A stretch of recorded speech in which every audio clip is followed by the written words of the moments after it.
खबर मैनपुरी से है, जहां पर मैनपुरी पहुंचे सपा के राष्ट्रीय अध्यक्ष अखिलेश यादव ने बड़ा बयान दिया है। उन्होंने कहा कि भाजपा को सच बोलना नहीं आता, लोगों को झूठे मुकदमे में फंसाने का काम कर रही है। दरअसल मीडिया से बातचीत करते हुए उन्होंने कई बड़े बयान भी दिए। उन्होंने कहा कि पार्लियामेंट में अडानी पर जांच को लेकर विपक्ष द्वारा जो मांग की जा रही है वह सही है। इसके साथ ही सरकार की यह जिम्मेदारी है। जिम्मेदारी इसलिए है क्योंकि संविधान में विपक्ष की भूमिका सवाल करने की है, न कि जवाब देने की। वहीं आपको बता दें, उन्होंने कहा कि विधानसभा में हमारे संविधान में लिखा है कि समाजवादी विचारधारा से देश प्रदेश चले, लेकिन हमारे मुख्यमंत्री जी ने क्या कहा? जो इंग्लैंड के प्रधानमंत्री ने अंग्रेजी में भाषण दिया था, वो मुख्यमंत्री ने हिंदी में भाषण केवल समाजवाद को घेरने के लिए घेरने के लिए कहा। कहीं न कहीं यह संविधान का अपमान है। अखिलेश ने कानून व्यवस्था पर बोलते हुए कहा कि भाजपा सरकार में 100 या 10 माफियाओं की सूची कभी नहीं आएगी, क्योंकि उसमें भाजपा के लोग सबसे ज्यादा होंगे। मैंने विधानसभा में पूछा कि 10 माफियाओं की सूची दे दो,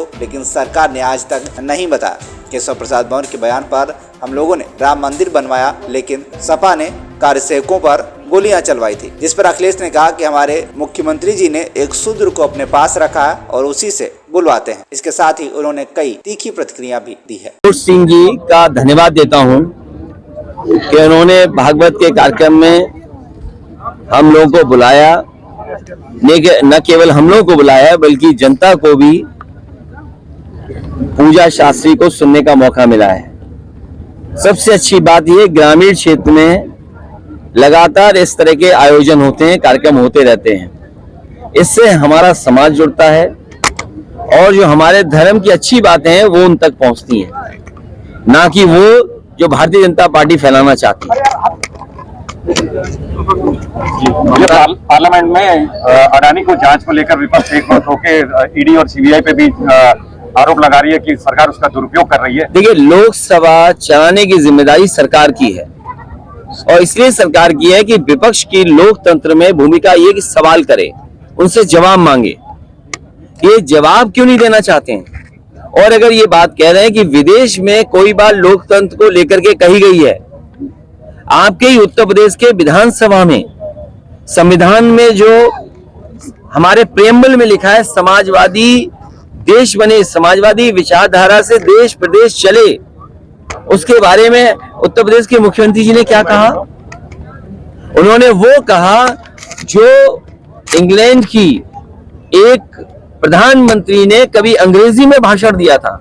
हमारे मुख्यमंत्री जी ने इंग्लैंड की प्रधानमंत्री की अंग्रेजी की स्पीच को हिंदी में बोला, केवल समाजवाद को घेरने के लिए।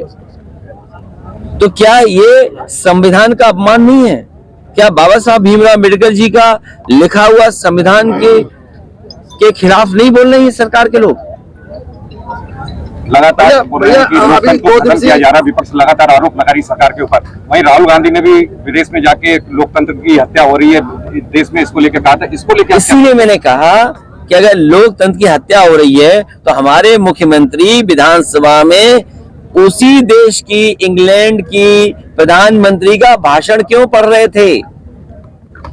हमारे उत्तर प्रदेश के मुख्यमंत्री इंग्लैंड की प्रधानमंत्री मार्गरेट थैचर, उन्होंने कभी कोई भाषण दिया था अंग्रेजी में, उसका हिंदी अनुवाद कर करके मुख्यमंत्री विधानसभा में संविधान को क्यों अपमानित कर रहे थे? क्या आप विदेशी प्रधानमंत्री का भाषण पढ़ करके बाबा साहब भीमराव अम्बेडकर जी का लिखा हुआ संविधान का अपमान कर सकते हैं क्या?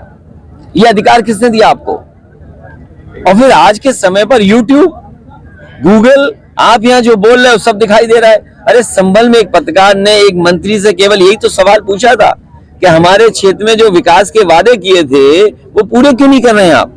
बताओ, उसे जेल भेज दिया। क्या ये संविधान नहीं के सामने क्या संकट पैदा किया इन्होंने?